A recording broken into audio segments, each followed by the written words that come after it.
అస్సలు నీకు మినిమమ్ భయం లేదేంట్రా అని పల్లవి అంటూ ఉంటుంది. భయం దానికి ప్రే క్లాస్‌గా ఉందని ప్రేమించాను. 4 మంచి మాటలు చెప్పగానే పడిపోయింది, లొంగిపోయింది. ఆ మాత్రం దీనికి భయమెందుకు?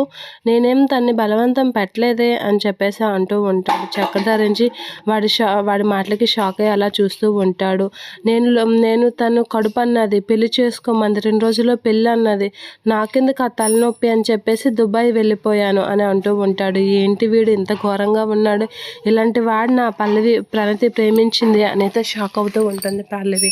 అయినా అస్సలు తినకి బాధ్యతే లేదు, తప్పు చేశానని ఇదే లేదు, ఇలాంటి వాడి కోసం ఇల్లు వదిలి వెళ్ళిపోయింది అని చెప్పేసి అంటూ ఉంటాడు. ఇక వాడైతే ఏదో ఒకటి వాగుతూనే ఉంటాడు. అదంతా విన్న పల్లవి అయితే వీడు మనకి బాగానే పనికొస్తాడు డాడీ, అస్సలు కేర్లెస్ తనము, వీడు ఏది చేసినా భయం లేదు, ఎంత సిగ్గుమల్లోడో అనేది అనుకుంటూ ఉంటుంది మనసులో. ఇక నాకు బాగా పనికొస్తావు, నేను ఏది చెప్తే అది చేస్తావు కదా అని అంటే, నన్ను తీసుకొచ్చింది కొడతారేమో అనుకున్నాను, కానీ మీ అవసరానికి వాడుకోండి, నాకు కావాల్సిందే డబ్బే అని చెప్పేసి అంటూ ఉంటాడు.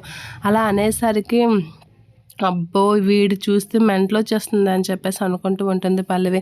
సరే డాడీ వీడికి ఒక 1,00,000 ఇచ్చి పంపించండి అని చెప్పేసి అంటూ ఉంటుంది.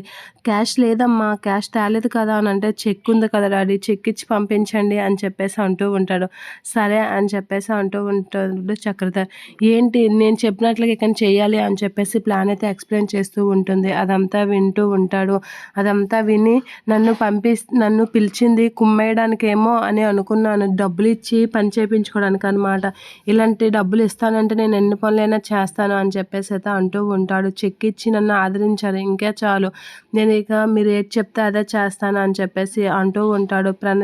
ఇక అంత చక్కగా మీరు ప్లాన్ ఎక్స్ప్లెయిన్ చేశాక ఇంకా అర్థం కాలేదంటున్నారా, ఇక రేపు చూసుకోండి నా పెర్ఫార్మెన్స్ అని చెప్పేసి పల్లవితో అయితే అంటూ ఉంటాడు ప్రశాంత్.